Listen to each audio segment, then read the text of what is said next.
하지 않습니까? 왜냐면 대구는 밥만 먹고 헤엄치고 물 새는 거, 물 때우고 구멍 난 거 막는 게 거의 모든 일이거든요. 그런데 46명의 해군 장병 중에 살아난 사람이 헤엄쳐서 탈출한 사람이 한 명도 없다. 이거 이상하다. 두 번째는 화장실에서 돌아가신 분. 다른 데는 몰라도 화장실에서 4명인가 5명이 돌아가셨어요. 그 화장실에 물차기 시작하면 거기서 머물고 싶은 마음 나겠습니까? 그때 무슨 생각을 했냐면, 문을 열 수 없는 상황이 왔다. 그거는 뭐냐? 폭파가 아니라 반토막 나기 전에 물이 침수가 심각해서 격실에 문을 열 수 없는 상황이 왔구나라고 추론한 겁니다. 제가 배를 타봤기 때문에 하는 거예요.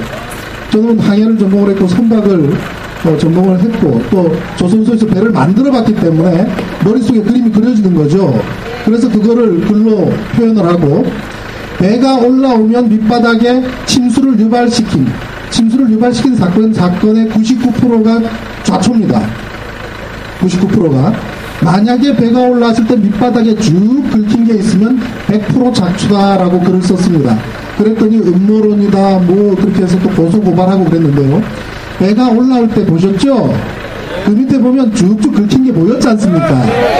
그런데 국방부는 배 밑바닥이 깨끗하기 때문에 자초가 아니다라고 발표를 합니다. 우리 옆에 지나가는 차들 보십시오. 얼마나 깨끗한가. 저 차들이 나온 지가 2년, 3년 돼도 저렇게 깨끗합니다. 이 선박이 사고가 나기 6개월 이전에 수리를 2번 합니다. 배 밑바닥 페인트 새로 칠해요. 그럼 저 차하고 똑같아야 됩니다. 근데 밑이 긁혀있는데도 깨끗하다고 하는데 국민들이 넘어가는 것은 국민들의 배를 너무나 모르기 때문에 거짓말을 해도 먹혀 들어가는 거예요. 맞습니다. 그래서 이 이상하다라는 생각을 가진 분들이 한 분, 두 분 늘어나면서 천안함 사건이 지금 17번째 재판을 하고 다음 주에 18번째 재판을 앞두고 있습니다. 그럼 우리가 이러한 사건을 파고 들어갈 때 개인분들이 갖고 계신 지식이나 경험이나 체험은 어느 정도 작용할까? 저는 직관이라는 게 한 10% 정도 작용한다고 생각해요. 그 직관이 있으면 이렇게 모이시는 것이고 없으면 그냥 뒤에서 딴소리 하는 거고. 그러면 사건을 파헤치는데 정말 필요한 지식은 20%밖에 저는 필요하지 않다고 생각해요. 제가 선박을 안다, 항해를 안다, 조선을 안다 하는 것 아무리 모아봤자 20% 정도밖에는 역할을 못합니다. 경험이나 체험이. 나머지 70%가 뭐냐면요, 열정과 노력입니다. 그 열정과 노력이 이 사건을 파고 들어가고 우리 집단지성을 통해서 인터넷에서 계속 글을 같이 보고 공유하고 하는 그것이 사건의 실체를 가리는 거거든요. 제가 왜 천안함 하다가 당신이 지금 또 왜 부정선거냐 뜬금없이 이야기하는 분들이 계세요.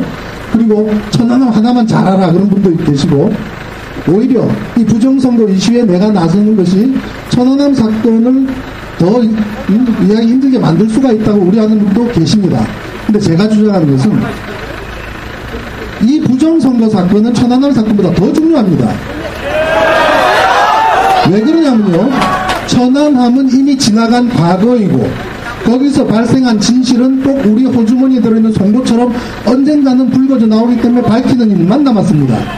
즉 침묵하는 조건으로 돈 받은 사람들 돈 떨어질 때 되고, 그죠? 천안함 조작에 가담했다는 이유로 줄줄이 진급할 때 그거를 지켜보던 옆에 있던 사람들이 화가 나면 양심선언도 할 수 있기 때문에 시간이 흐르면 진실은 드러나고 언젠가는 드러납니다. 그러나 이 부정선거 문제는 지금 우리가 그냥 넘어가면 우리의 미래가 불투명한 거예요. 우리의 미래, 밑빠진 고기에다가 물 붓고 싶은 마음이 생기겠습니까? 그러면 지금 우리 대선을 겪으면서 부정선거다라고 이야기하지만 바로 엊그저께는 없었느냐? 저는 그걸 몸으로 실제 보고 겪었습니다. 2007년도 뭐 반타작 났으니까 큰 기대를 못했지만 그 경쟁이 안 되는 정도의 갭이 있는데도 불구하고 선관위에서 어떻게 하는지 압니까? 제가 서프라이즈라는 사이트를 운영하는데 매일 공문을 보내와요. 매일. 하루에 20개, 30개. 그것도 현직 국회의원이 글을 쓴 내용도 삭제하라는 거예요. 왜 삭제하느냐? 이명박한테 불리하다는 이유 하나만으로. 그러면 정동영한테 불리한 글도 삭제하라고 해야 될 거 아니냐? 그건 건드리지도 않습니다. 매일 삭제하라는 거예요. 그러면 이 글들이 없으면 게시판이 텅 비는데 못하겠다 그랬습니다. 그래서 항의 공문을 보냈어요. 그랬더니 계속 보내와요.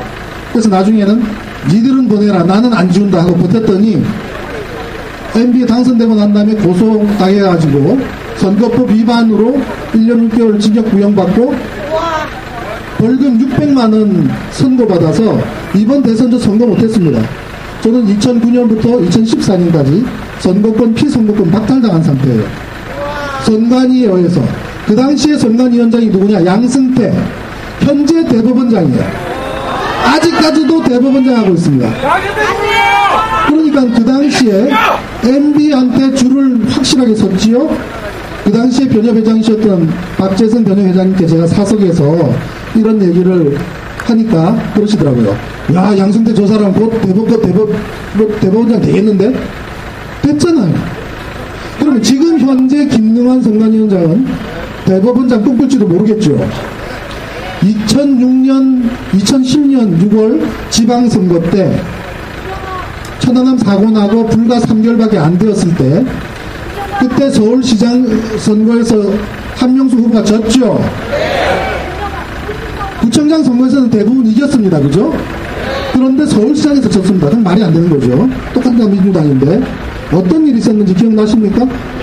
밤 12시까지는 이겼죠.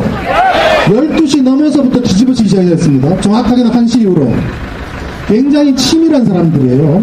이번에 서울시 개표할 때 서울은 굉장히 늦게 개표를 시작했죠. 똑같은 겁니다. 그 당시에도 서초 3구는 개표를 늦게 했습니다. 서울 전역에서 민주당이 이기기 시작을 하니까 개표를 미뤄요. 10시 반, 11시까지도 개표를 안 합니다. 서초 3구 인구가 제일 많은데. 그리고 난 다음에 10시 반부터 개표를 시작을 하는데 민주당에서는 압승한 줄 알고 바로 이 근처에 모여가지고 앞으로 서울시를 어떻게 운영할 것인가를 언론하고 있었습니다. 그러다가 강남 3구 어떻게 됐는지 알아봐 전화를 했더니 참관인이 사라졌어요. 참관인이. 서초 3구에 참관인 없이 마무리했습니다. 아까는 떴는데 지금 부분적으로는 강남 3구의 구청장을 지지하는 참관인들이 자기 구청장 떨어지니까 포기하고 간 분도 계시더라고요. 조사를 해봤더니. 그럼 한명숙 표라도 챙겨야 될 거 아니냐. 이미 여론조사로 투표하기 전부터 15% 이상 차이 나는 걸로 전부 세뇌당한 상태였어요. 기억나십니까?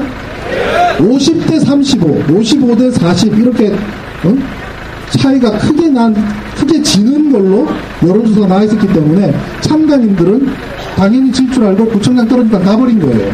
그게 첫 번째 이유고, 두 번째, 세 번째는 뭐냐? 회유당했거나 압박당해서 사라져버린 거예요.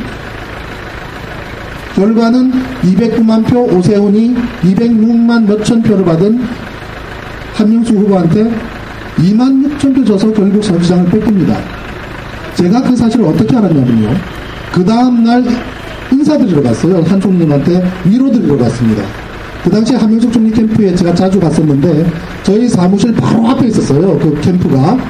근데 그 당시에 이제 천안함 막 조사 끝나고 제가 언론에다가 이 얘기를 하고 조작하고 왜곡한다고 쓰고 있으니까 매일같이 전화 와서 협박을 하는데 사람이 돌아버리겠더라고요.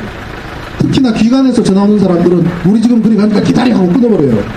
그럼 또 노트북 싸가지고 그냥 한명숙 총리 캠프로 제가 갔습니다.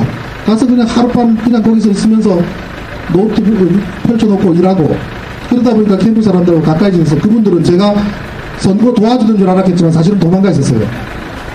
그래서 위로하러 갔는데 한명숙 총리님이 우시는 거예요. 펑펑 울면서 신 대표 어떻게 이런 일이 있을 수가 있냐고. 무슨 일이 있었습니까? 참관인이 사라졌어. 참관인이 없으면 어떻게 되는가 아시잖아요. 노회찬 후보가 14만 표 받았기 때문에 노회찬 당신이 후보를 사퇴했더라면 한명숙 총리가 당선될 거라는 욕 많이 먹었잖아요. 노회찬 후보 사퇴했어도 이기지 못했습니다. 참관인 없었는데 어떻게 해줍니까? 그래서 이거를 문제를 삼으려고 제가 글을 쓰려고 준비했는데 민주당 차원에서는 안 해줬으면 하더라고요. 너무 창피하니까. 그랬음에도 했어야 합니다. 결과는. 왜냐? 맞죠? 참관인이 있어야 되는 것은 우리의 권리지만 참관인이 없더라도 공정선거를 해야 되려면 선관위의 의무입니다. 그죠? 그래서 강남 3구에 대한 재검표를 했어야만 합니다. 민주당이. 맞습니다. 그랬더라면 작년 4월 11일 같은 또다시의 부정선거가 없었지요. 4월 11일 어땠습니까? 강남에 55개 박스 중에 28개가 열렸거나 뜯겼거나 찢겼거나 봉인이 안 되었거나 자물쇠가 뜯겨나갔지 않습니까? 강남만 알고 계시죠? 강남, 갑을, 서초, 갑을, 구로, 부평 저희가 확인한 것만 다 박스에 문제가 생겼습니다. 55명의 참관인들이 투표가 끝나고 개표소로 가려고 하니까 선관위 직원과 경찰이 막습니다. 아이, 우리 경찰하고 선관위 직원이 가는데 뭐하러 따라오십니까? 돌아가세요. 그래요. 55명 중에 54명 돌아갔습니다. 개표소에 박스가 도착을 했는데 도장이 없어요. 도장이 없다는 게 무슨 의미인지 압니까? 참관인이 하루 종일 앉아서 가만히 앉아서 보고 있다가 겨우 일어서서 도장 하나 찍어야 돈을 받아 수령하고 집에 갑니다. 당연히 해야 되는 거고 빠질 수 없는 거예요, 도장은. 근데 개표소에 도장이 없다는 말은 박스가 바뀌었다는 거 외에 달리 설명할 방법이 있습니까? 그게 지난 4월 11일 총선이었습니다. 작년에. 제가 그 당시에 오마이뉴스 편집국장이었던 정훈현 편집국장하고 제가 강남 구룡마을까지 가서 취재를 하고 다 조사를 했습니다. 그래가지고 그거를 계속 글을 올리고 부정선거 밝히라고 파업 올리고 난리를 쳤는데도 이번 대선 앞도 똑같이 듣는 겁니다. 대선 앞두고 저희는 사이트에다가 대문짝만한 파업을 올려서 역사상 최악의 부정선거에 대비하라라는 글을 달아놓고 있었습니다. 그리고 지난 4월 11일 총선 이후에 민주당 전화전 많이 했습니다. 누가 도대체 선거 책임지냐고, 누가 참관인들 교육 책임자냐고 계속 뺑뺑이 돌려서 지쳐서 제가 지쳐버렸어요. 책임자도 못해 서로 떠미는 겁니다. 그렇게라도 미친 짓을 해야 이번 대선을 준비하겠거니 했는데 대선도 마찬가지였습니다. 이래가지고 우리한테 미래가 있겠습니까? 없습니다. 전자개표기는요, 돈 나와라 뚝딱 하면 하는 요술램프입니다. 정권을 마음대로 만들 수 있는 것이 전자개표기입니다. 전자개표기라는 것은 투표지를 세아리는 것과 그 옆에 프로그램으로 제어할 수 있는 컴퓨터가 한 세트로 되어 있거든요. 컴퓨터로 제어한다는 것은 얼마든지 입맛대로 만들 수 있다는 거예요. 우리 한영수 위원장님께서 전문가시기 때문에 그런 부분 상세히 설명을 하시겠지만 지난 10년 동안 계속 부정선거가 저질러졌다. 그 의미는 10년 동안 계속 모든 선거가 부정선거가 이루어진 것이 아니라 선관위에서 마음만 먹으면 얼마든지 부정을 할 수 있는 구조였다라는 것을 의미합니다.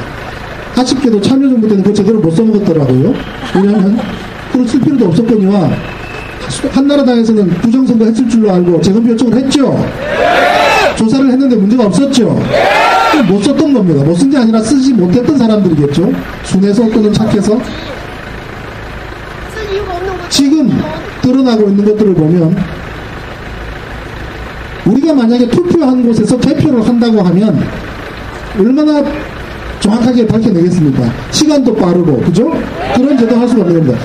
이런 제도가 복잡하고 힘든 구조로 만든 것은 그만큼 다른 작업을 할 수 있는 시간을 그런 거 여건을 만들기 위한 거로밖에 해석할 수가 없습니다. 참관인이 아무리 써도 소용없는 구조입니다. 자기 앞에 있는 것만 쳐다보다가 뒤쪽으로 흘러가는 거를 어떻게 그걸 제어할 수가 없어요. 저도 프로그래머 출신인데 프로그램 해봤는데 수개표로 100장을 막 세알린다고 생각해보시고 1분 동안 100장을 세알리는 기계가 6초 동안 센싱 읽을 수 있는 기능을 6초간 정지하는 것은 가능할 거 아니겠습니까? 그럼 어떻게 됩니까? 10%가 홈표가 들어갑니다. 생각해 보시고 기계가 스캐닝을 해서 빨간 도장 찍었는 거를 구분하는 것은 기계가 거짓말 하겠습니까? 홈표가 있다는 것 자체가 말이 안 되는 얘기예요. 부정입니다. 빨간 도장이 찍힌 거를 문재인의 빨간 도장이 명백하게 찍힌 것이 박근혜 표 안에 들어가 있다는 것은 그 기계는 써서는 안 된다는 얘기입니다. 우리 위조 집회기 한번 생각해 보세요. 위조 집회기 보면은 얼마나 예민하게 그 복잡한 거를 다 추려냅니까? 그게 기계인데, 아니, 빨간 도장이 그것도 애매하게 찍혔거나 희미하게 찍혔다면 모를까. 그것도 아닌데, 명확하게 찍힌 게 다른 데 들어가 있다는 것은, 그 기계는 존재할 필요도 없고, 가치가 없고, 그 기계를 납품한 사람을 구속시켜버려야 돼요. 그죠? 그런데 그게 존재하는 메커니즘은 뭐냐? 1분 동안 10분의 1, 10%, 6초 동안 센싱하는 기능을 잠시 정지하고 또 54초 하고 6초 정지하면 계속 10%의 에러가 A에도 들어가고 B에도 들어가죠. 저 뒤로 흘러갈수록 사람이 체크할 때 A쪽은 무시하고 B쪽만 체크해내서 공표 들어왔네 다시 넘겨주면 10%가 그대로 차이 나는 겁니다. 이 무시무시한 사실, 이게 이번 대선에 있었다라고 주장하는 거 절대 아닙니다. 제가 프로그래머가 저한테 조작을 맡겼다면 얼마든지 그렇게 할 수 있다는 겁니다. 맞습니다. 그래서 수개표는 절대로 해서는 안 됩니다. 그리고 개표하는 투표하는 곳에서 수개표가 아니라 전자개표기는 절대로 써서는 안 되는 겁니다. 그거는 조작을 하기 위해서 만들어진 기계나 마찬가지예요. 그렇기 때문에 투표한 곳에서 개표를 하게 되면 가장 확실하고 주민들 축제처럼 할 수가 있고 정확하게 체크할 수가 있지요. 그런데 그렇게 안 했습니다. 여러분들 투표할 때 밑에 삼각형 찢어서 갖다가 넣었을 때 번호 있는 거 보셨습니까? 그런데 막상 기표할 때는 번호가 없지요. 왜 번호가 없는지 압니까? 비밀이 유지가 안 될 수 있기 때문에 없다고 하는데 거짓말입니다. 왜냐하면 여러분들이 투표소에 가지고 있는 인명부 순서대로 가서 투표하는 게 아니잖아요. 무작위로 가지 않습니까? 그러면 나눠지는 종이를 받을 때 있는 번호가 누가 몇 번을 받는지 상관이 이건 아무도 모릅니다. 오로지 여러분만 알 수 있는 거예요. 내가 찢어서 놓고 한쪽 남아있는 곳에도 번호가 동일하게 있다면 내가 그 번호를 외우고 있다가 이의신청하면서 내가 찍었던 번호 다시 확인해보자라고 하면 검증할 수 있는 수단이 생길 수가 있죠. 그런데 삼각 종아리에는 번호가 있지만 정작 기표지에는 번호가 없습니다. 왜 그런지 압니까? 2장, 3장, 4장, 5장 넣어도 밝힐 방법이 없기 때문이에요. 만약에 양쪽 다 번호가 있었다면 몇 장씩 할 수가 없겠지요. 번호를 확인하면 되니까 없애버렸습니다. 얼마나 치밀합니까?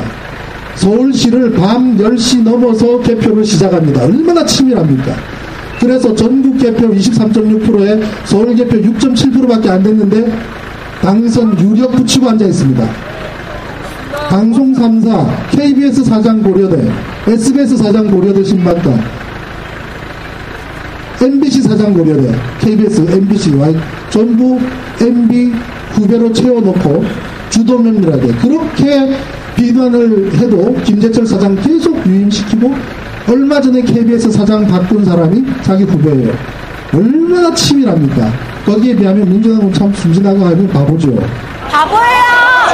대선 패배해서 우리는 멘붕에 빠지고 전장터에는 팔다리 끊어져서 신음하는 사람이 진리한데 자기들은 적장하고 해외 여행을 나가요? 말이 됩니까? 이름 한번 불러볼까요? 최재성, 홍영표, 안규백, 민옥철, 정신 차려라. 총선에서 보자. 주말 잘 쉬어라. 민주당의 문재인 후보께서 왜 안 나서시는가 제가 나름대로 알아봤더니 이런 부분도 있는 것 같아요. 확실한 증거가 내 손 안에 있었으면 좋겠다는 부분도 있을 거예요. 또 부분적으로는 돈이 들어가는, 돈 들어가면 우리 촛불들이 모아주면 되죠. 또 한 가지는 그분 성품 중에 장점인지 모르겠지만, 장점인지 단점인지 모르겠지만, 내가 패배했노라고 승복을 했는데 번복하기가 어렵다는 부분이 그분 머릿속에 분명히 있을 거예요. 그러나 정말 잘못된 생각입니다. 왜냐면요, 우리가 그분들한테 모아준 표는 자기 자신의 소유물이 아닙니다. 우리가 모아준 표는 우리의 복지, 교육, 건강, 환경, 우리 모든 미래를 맡긴 것입니다. 그런데 자기 마음대로 그걸 결정해요? 안 되는 겁니다. 그거는 절대로 안 되는 겁니다. 그래서 저희는 민주당의 압박을 강하게 해야 됩니다. 지금 이 단계에서 우리가 밑빠진 독을 확인이라도 하지 못하면 앞으로 우리는 미래가 없습니다. 만약에 민주당이 나서지 않는다면 우리는 민주당 의원들의 89.9%를 떨어뜨리는 불매운동을 해야 됩니다.